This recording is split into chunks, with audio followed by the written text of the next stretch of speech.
Laval a 50 ans, mais en vérité, elle cache son âge. Regardez-la de plus près, vous allez voir qu'elle est bien plus vieille que ça. Laval est plus grande, plus riche, plus complexe qu'on peut croire.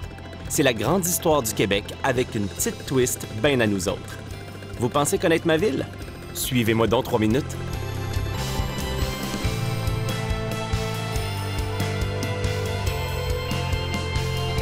Ça, c'est un bel exemple de l'architecture d'aujourd'hui. Ça sent le neuf, c'est du solide, puis on n'aille pas ça, hein?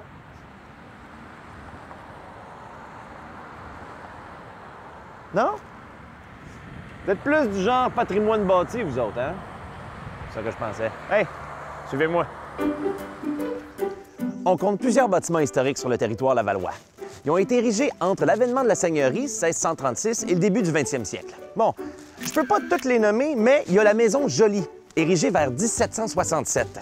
C'est quoi ça si c'est pas du patrimoine en bord?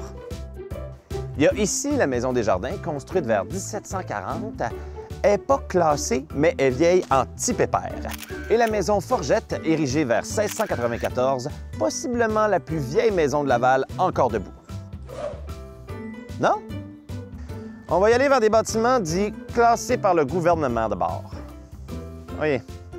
2 maisons qui valent la peine d'être mentionnées. D'abord, celle de Joseph Labelle, ou Bourdoux, ou Ouimet, c'est comme vous le sentez. Elle a été construite autour des 1735. Ensuite, la maison Terrien, qu'on retrouve aussi à Saint-François, bâtie vers 1722. Vous remarquez qu'elles sont toutes deux d'influence française avec leurs portes décentrées et leurs cheminées doubles. Ici, on a l'église Saint-Martin, qui, comme l'église Sainte-Rose de Lima, a été conçue par une machine à dessiner les églises, l'architecte Victor Bourgeot. Vous pouvez aller visiter en dedans. À l'origine, c'était du néoclassique, mais ça a passé au feu dans les années 40.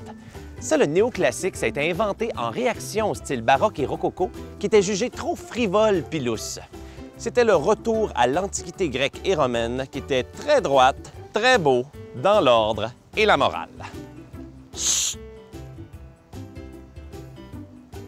Vous aimez ça? Bien, on en a d'autres.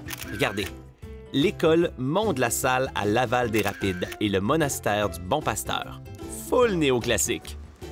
En passant, si vous cherchez à rehausser votre décor et sauver votre âme en même temps, Laval est une des villes québécoises avec la plus grande concentration de croix de chemin sur son territoire. On trouve souvent dessus l'échelle, la lance, le coq et le cœur de Jésus qui rappellent la crucifixion. Mais si vous préférez des styles plus modernes, il y a... Une maison tout en béton de l'architecte Jean-Louis Lalonde, construite en 1962.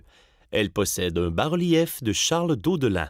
Si intéressé, composez le 450, toujours des années 60, église de Saint-Maurice de Duvernay de l'architecte Roger Dastou. Appelez le 450-555-5432, demandez Rita. Église Saint-Théophile à Laval-Ouest, de grande valeur avec vitraux par Alfred Pellan.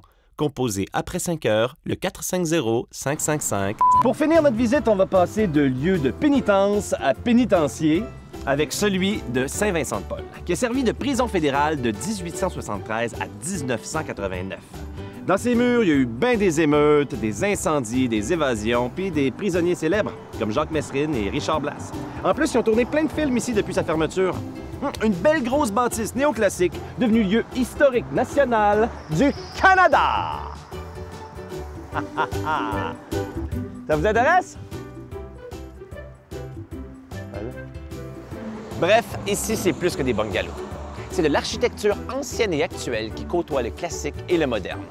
Un peu comme notre hôtel de ville, qui ne peut pas nier son lien de parenté avec les créations de Miss Bandero. Rappelez-vous que ce qu'on construit aujourd'hui, c'est le patrimoine de demain.